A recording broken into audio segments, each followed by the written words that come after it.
Monday, the 8th.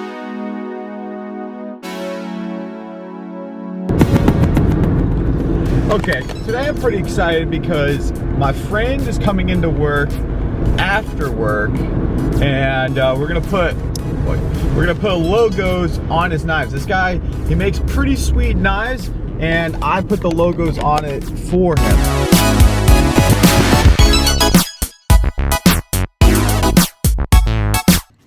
So every Monday we have this like tradition.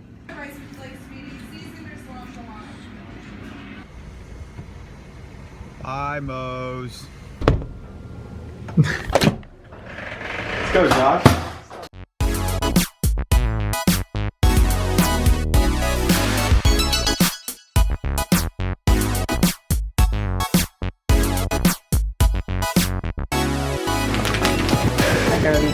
Tape this, right? Tape it over here, and then spray it.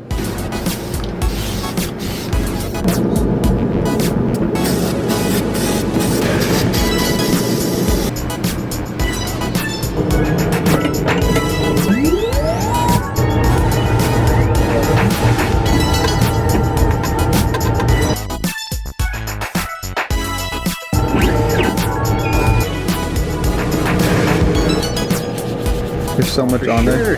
Right there. Nice. Okay. Yes. We did it. Do you want to say something else to the sponsors? Again, buy knives. Buy knives. That's all I can say. That's all I got. Josh is the master.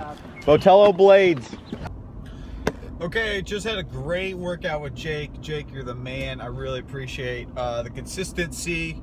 But I want to talk about kind of a serious topic, and that topic is hacking and kind of what happened to me over the weekend.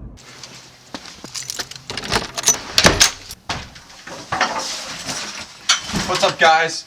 All right, before we talk about anything,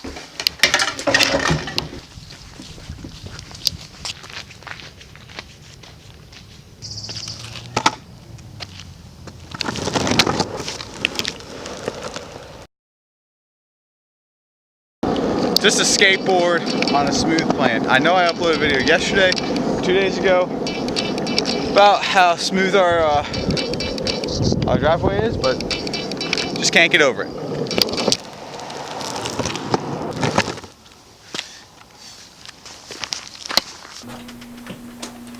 Okay, guys, real quick topic. Okay, it might not be that quick, but I was hacked 2 weeks ago or a week ago, and they got into my Gmail. They tried to buy stuff on my Amazon, on my PayPal, on my eBay account, anything that had a credit card on there. But they also were able to get into my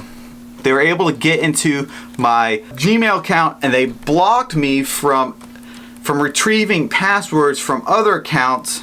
Okay, so this is going to be a really quick guide to protecting yourself against hack. I was fortunate enough to go on a trip today with my one of my coworkers, which is heavily involved in security, and he was able to kind of walk me through a lot of this information, and a huge resource to me. And so if I was you guys, I would definitely look into it. Look into exactly how it's, not necessarily how it's done, but how to protect yourself. He said, first of all, number one, you will be hacked if someone wants to, but most likely your biggest bet is you have to realize there's so many billion people on this planet, and you just are basically relying on that you're one person in the masses, that if someone was just trying to target a random person, you're not that random person.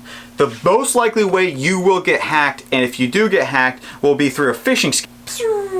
Because basically what they do is they send a huge, it should be like called netting, because you really send a broad net out to millions and millions of emails that you've required. Send them a message that has a link in it. If the person clicks the link, then their system is compromised, because basically you download something and now they're in your system. But not all downloads are like you download something and then automatically your system just shuts down. A lot of times what happens is someone will do the job of the hacking. Okay.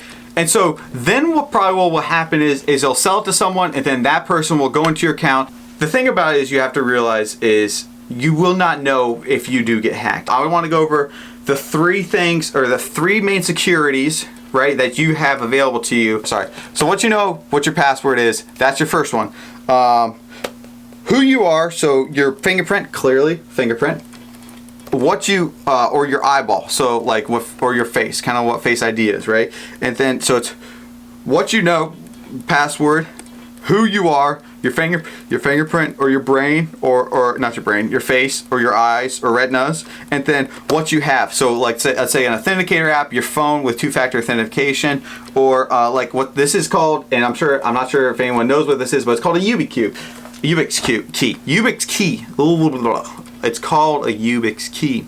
Okay, having a good password, first of all, is very important. Second of all, a lot of accounts won't let you set up biometrics, so that's kind of out, that whole part. So number 2 is basically all gone. But you can do number 3, and what a lot of people complain about is number 3 is two-factor authentication. So that's getting a text message that's saying here's your authentication app, right?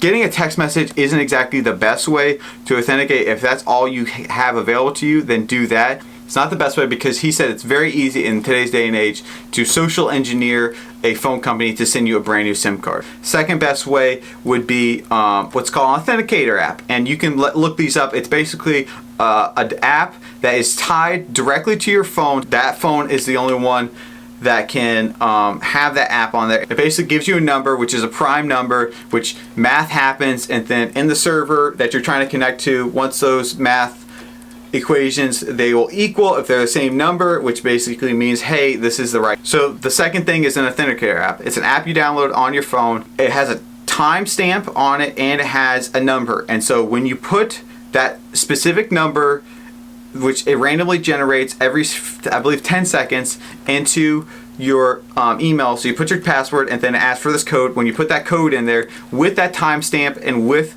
that prime number, the server that you're trying to connect to does math on it has a number and it has an authenticator and you have an authenticator, and it does the math and it compares the numbers, right? It does some pretty complicated math. If those two numbers correlate, that basically means that the internet's saying, hey, this guy has the right app, and then it's saying the server, this is the right number, this equals, let him in. Third choice is what this is. It's a Ubix, it's called a YubiKey. It's the safest you can be. So it's a physical device that has a physical number on it, and you have to plug it into your computer, physically touch it. If you don't touch it, if it's just plugged in, so you can leave it plugged into your computer, but if you don't touch it, it will not let you log into that computer, right? And so this keeps it from someone being able to log into your computer and then just kind of copy that number. So unless you physically touch it, unless that person physically has the device, you'll never be able to get the number because it has to involve physical touch, right? So it's kind of a middle between who you are and what you have. Basically, this does the same thing as an authenticator app. It sends numbers up to the server has that same number, and if it does math to it, if the math works out, then you're golden, you're let into the system. 2 things you can do to protect yourself. Number 1, don't click on email links. Don't open attachments if you can.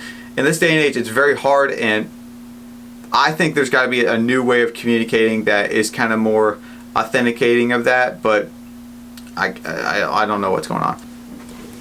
The second thing you can do to protect yourself is to go in and log on to LastPass. It's a password management system. I'm not sponsored by LastPass or these CryptoKey people, right? Not sponsored by them at all. But they're basically the best way. So buy one of these. It's about $45. And then set it up with your LastPass account, so then you can only log in and use the passwords on the LastPass account with your key. Now, that doesn't kind of keep someone from quote-unquote hacking into your Gmail account just out of the gate, but it keeps someone from going to your LastPass account, because here's the thing, guys, we all have passwords. They need to be unique, because if someone gets one, they might get all of them. So, okay.